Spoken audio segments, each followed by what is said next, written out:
27 août 1889, un cheminot découvre une malle abandonnée près de la gare de Millery, dans le Rhône. Il soulève le couvercle, l'odeur le frappe comme un coup de poing. À l'intérieur, un corps, plié, brisé, le visage arraché à coups de couteau. Les chairs se détachent par lambeaux. Cette malle va déclencher la plus grande chasse à l'homme du XIXe siècle et révéler au monde une défense juridique révolutionnaire. L'hypnose criminelle.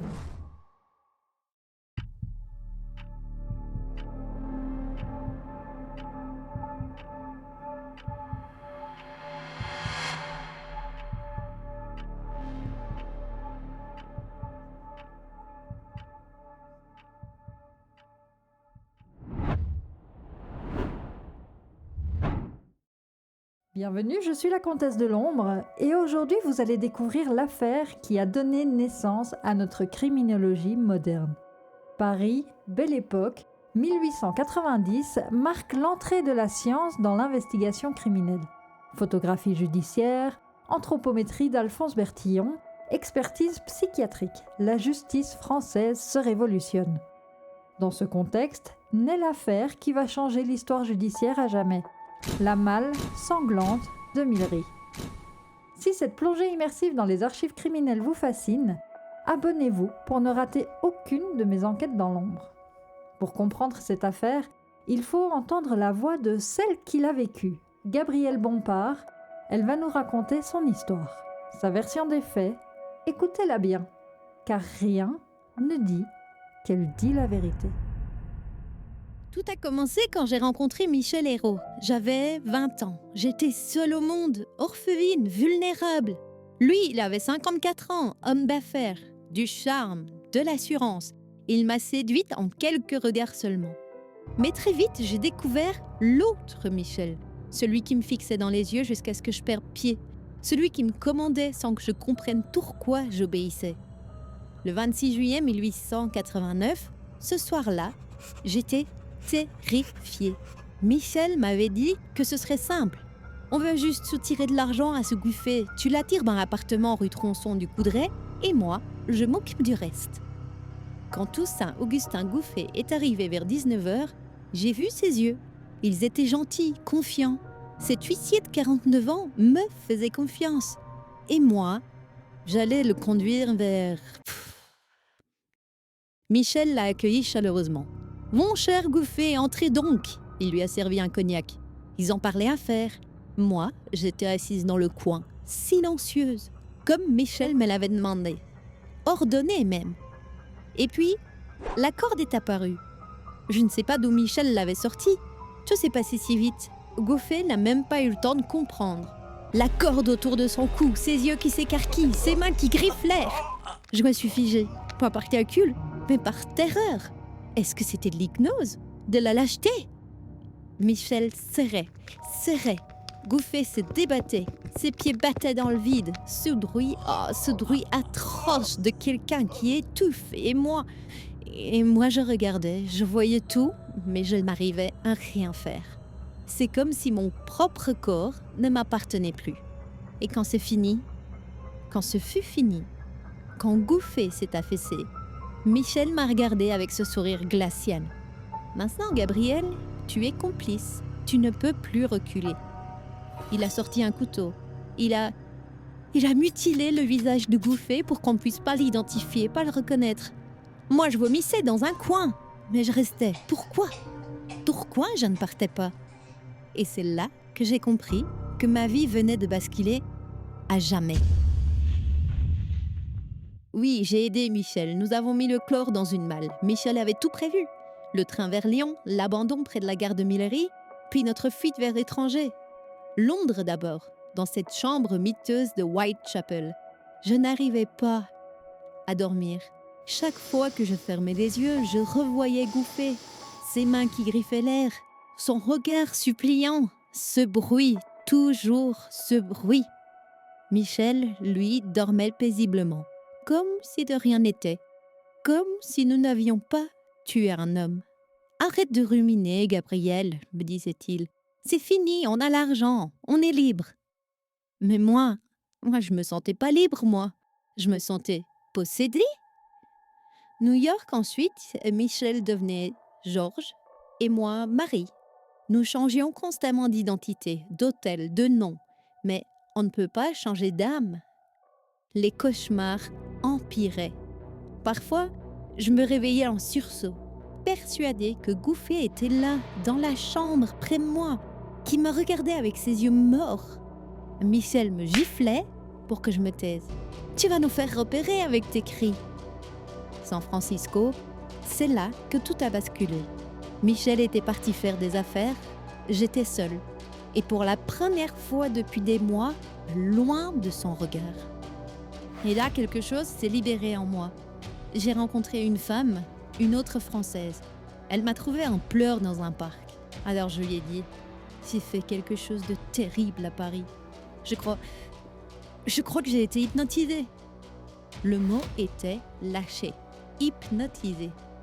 Pour la première fois, j'osais me dire que peut-être que je n'étais pas vraiment coupable. Peut-être même que Michel avait exercé sur moi une influence que je ne comprenais pas. Cette nuit-là, j'ai pris ma décision. Je rentrerai en France. Je dirai la vérité, ma vérité. Et je survivrai. Janvier 1890, au consulat français de New York, j'arrive et je demande « Je veux rentrer en France et me livrer à la justice. J'étais sous l'influence absolue de Michel Hérault. C'est pas moi. » Les mots étaient sortis tout seuls. Influence absolue. Et c'est ça ma ligne de défense. Ma seule chance d'échapper à l'échafaud. De retour à Paris, j'ai tout étudié.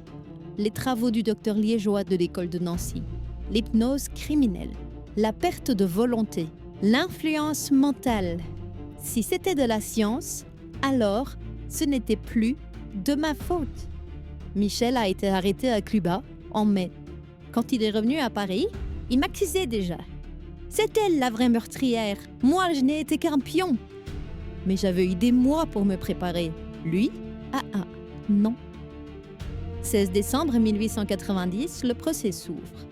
Quand je suis entrée dans cette salle d'audience, j'ai senti tous les regards sur moi. J'avais une robe noire, le visage pâle. J'avais perdu 15 kilos en criant. Les journalistes m'appelaient la belle empoisonneuse ou l'ange ou le démon. Mais moi, je savais qui j'étais. J'étais une survivante.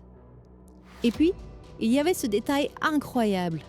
On pouvait, écoutez bien, on pouvait acheter sa place au procès.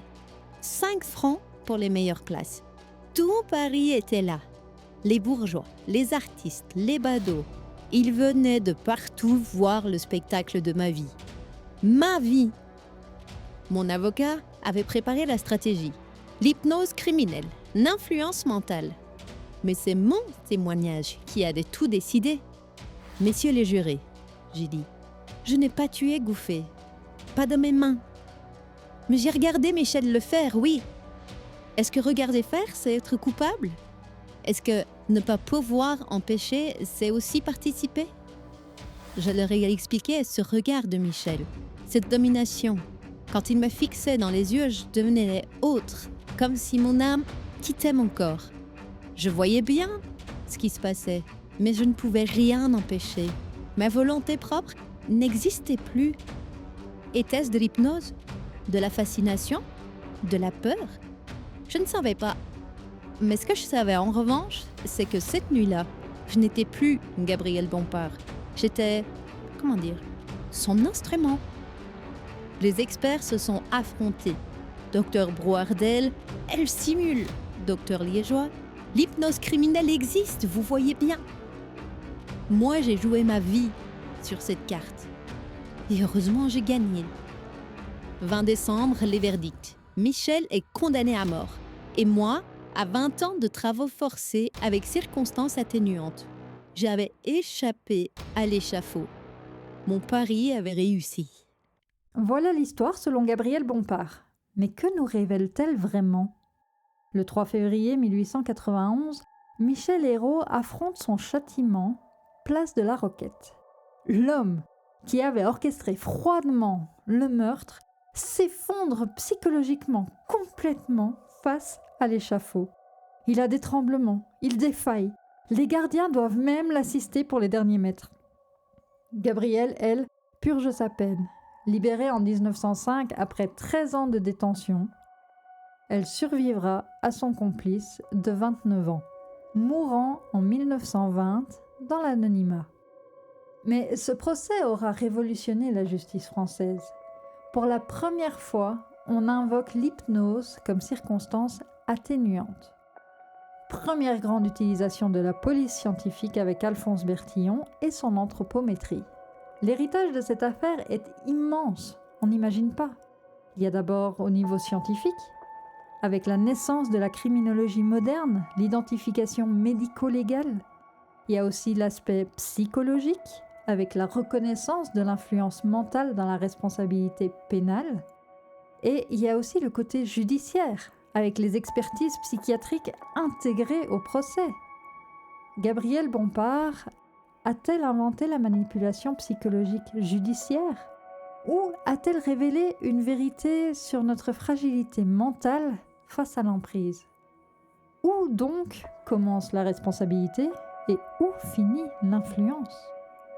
La famille de Toussaint-Augustin Gouffé n'obtiendra, elle, jamais vraiment justice. Juste un cadavre, des débats. Et cette question qui nous hante encore, peut-on être hypnotisé pour tuer? Si cette affaire vous a captivé, likez cette vidéo pour que j'ouvre d'autres dossiers interdits. Merci d'avoir plongé avec moi dans cette histoire troublante et dites-moi en commentaire, selon vous, Gabrielle est plutôt côté victime ou côté manipulatrice? Vos analyses m'intéressent. Je suis sûre qu'il y aura 2 teams et je suis curieuse de vous voir débattre dans les commentaires. Cette question divise encore nos tribunaux aujourd'hui. Elle hantera peut-être vos nuits. Merci encore de m'avoir écouté jusqu'au bout. Et souvenez-vous, dans l'ombre, je veille.